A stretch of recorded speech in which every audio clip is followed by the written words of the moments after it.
We're talking about if you don't go green now, you're probably gonna no, let me take that back.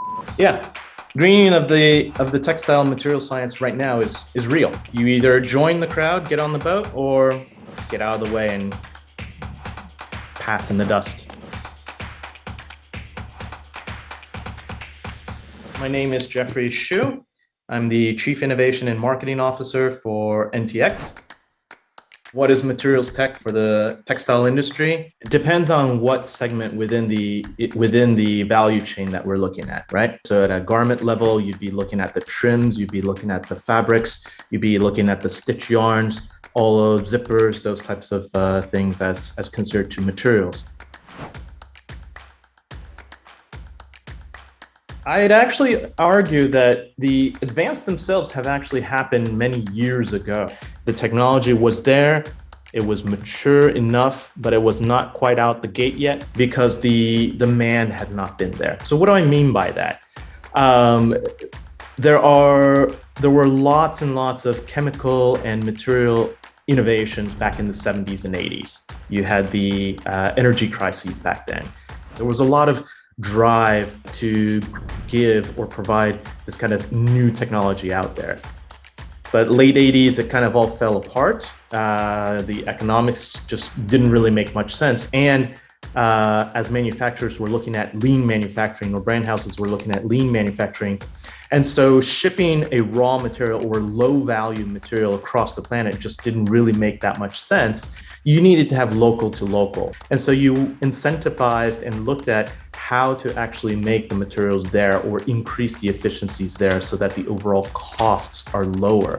So now what you have is sustainability being brought to the forefront. And for the industry, that actually translates also into efficiency. Greater efficiency, the better the sustainability, and then overall the improved costs, right? So if you think about it, let's say back in the 90s or early 2000s versus now, cost of a t-shirt is roughly the same. Yeah, cost of footwear almost the same. Well, there hasn't been any increase of new raw materials incoming, but consumer demand has actually increased. So what has filled that gap? Those efficiencies have gone through the roof. So we're seeing a lot more technologies that are looking at how to reduce the overall energy profile, reduce the overall carbon footprint. Now with this increased sort of awareness, it's definitely, we're starting to see a lot of these different new technologies coming out the pipeline.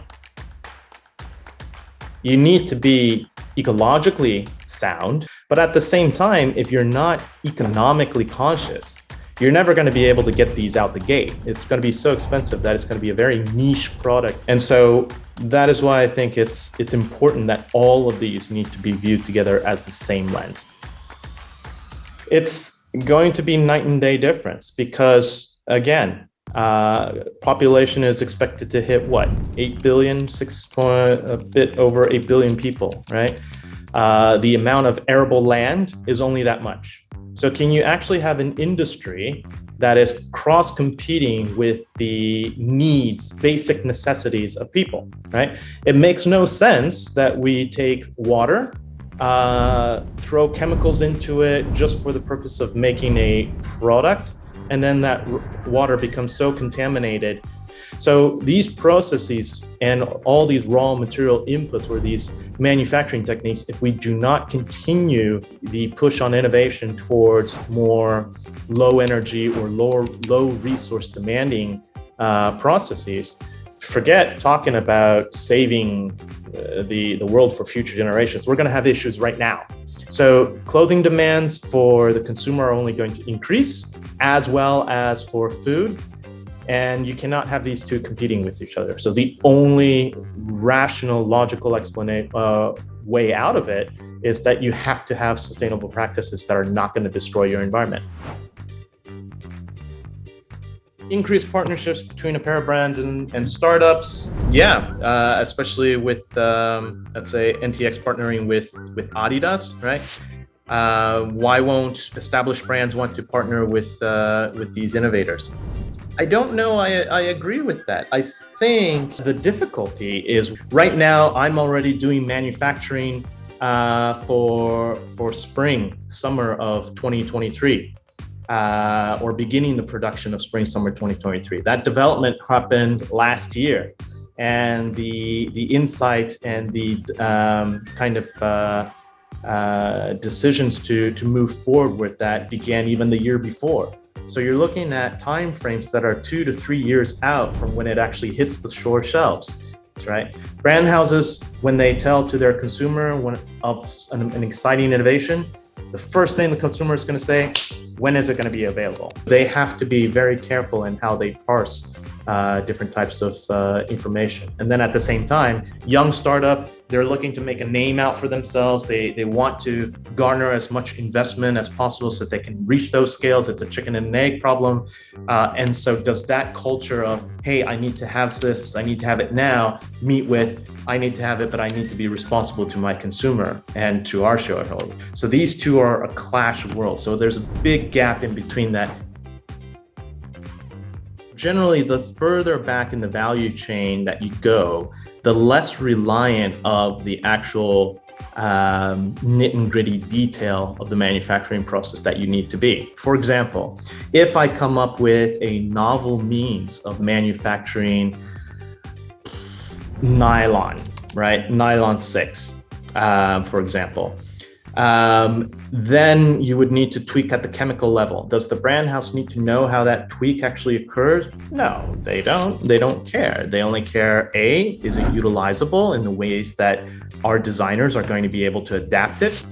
B, is this something that is indeed what it claims, right? If you're claiming, let's say, 50% carbon footprint reduction, is it actually meeting that? But in terms of how the synthetic pathways are actually occurring, where the hydroxyl cleavages are happening, or how the ring opening is happening, they don't care about that. They only care that it actually works. So, but the chemical manufacturer, they do need to care, right?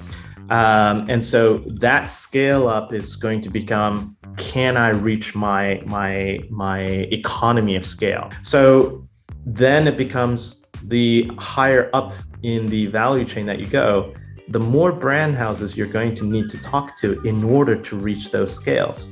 Well, one of the contradictions of that becomes, if brand house A really, really likes something, right, and they want to go to market as soon as possible, they also generally like to have some degree of exclusivity so that they can put a full campaign, right? Their first to market, they achieve that halo moment.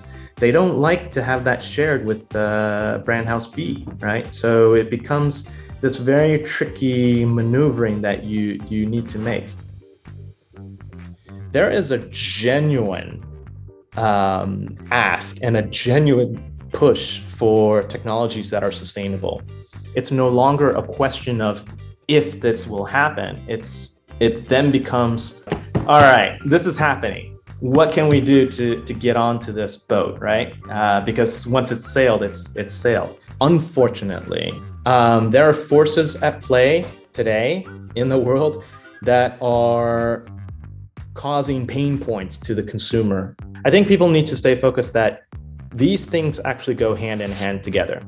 So the more types of renewable energies, renewable solutions, and sustainable practices that are put into place, more of these local to local practices that are put into place. In other words, modularized solutions that we can put almost anywhere as opposed to reliant on a very long spread out supply chain.